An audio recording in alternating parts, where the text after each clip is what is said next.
Welcome to Empathy Led, a show about empathetic leaders, organizations, and brands, and for people like you who want to infuse a great dose of empathy into their personal and professional lives. This show is brought to you by the Grio agency. I'm your host, Junior Nyem, Grio's Chief Empathy Officer. If you've tuned in to the first episode, I wanted to take the time to thank you for your support and thank you for coming along on this journey. This one is a mini episode where it's just me and you talking about a specific topic. And the topic today is why empathy? This is a question that we get asked all the time at Grio. And the way we think about empathy at the agency is very practical. Business, fundamentally, is about people. It's about entrepreneurs trying to bring new products and services to market for other people to enjoy. Product and services that they believe will enhance the human experience of those people.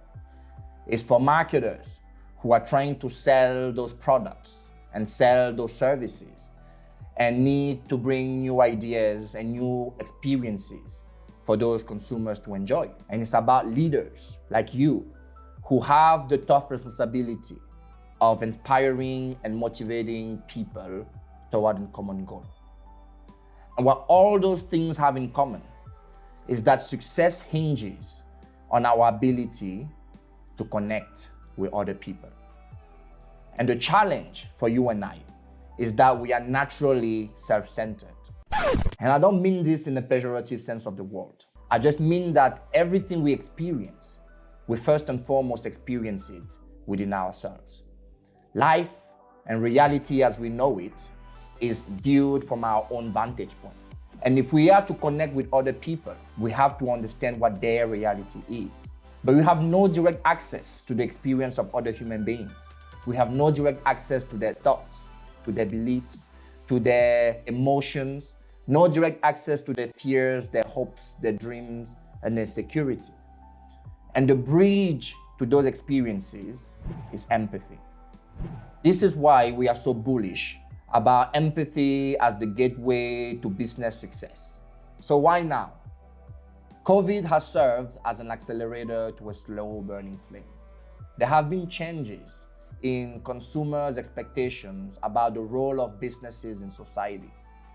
It used to be that the social contract between us and companies was that as long as they created products and services that we needed and created jobs, that they owed nothing else to society. But that's no longer true. There's a mounting pressure for companies and for brands to insert themselves in important social conversation. There's mounting pressure for them to become a force for good. This has not always been the case. So it demands now that leaders and companies look at themselves and accept the responsibility to be a force for good. Accept that their companies will have to be built on a purpose that advances humanity, on a purpose that at the very least enhance in big and small ways the experience of those they seek to serve. There also used to be a time when employees separated their professional aspiration with their need and longing for happiness and fulfillment. Now those two pursuits are somewhat being merged. We look now for our jobs and for our employers to help us be happier and more fulfilled with the life that we lead. We look for brands to allow us to contribute our talents and our gifts to something that we find meaningful.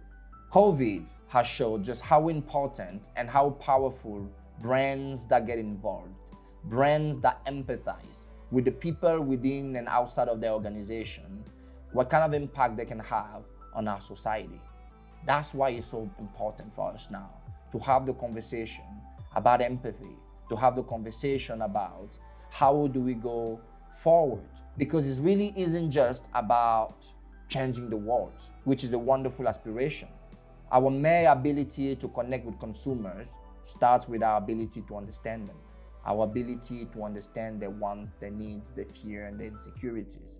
Because if we cannot understand them, how could we possibly bring to market products and services that they will enjoy? How could we, as managers, possibly motivate and inspire people toward a common goal if we don't understand what drives them? what challenges and obstacles they face to help them achieve their goal, and incidentally to help the company achieve its goals.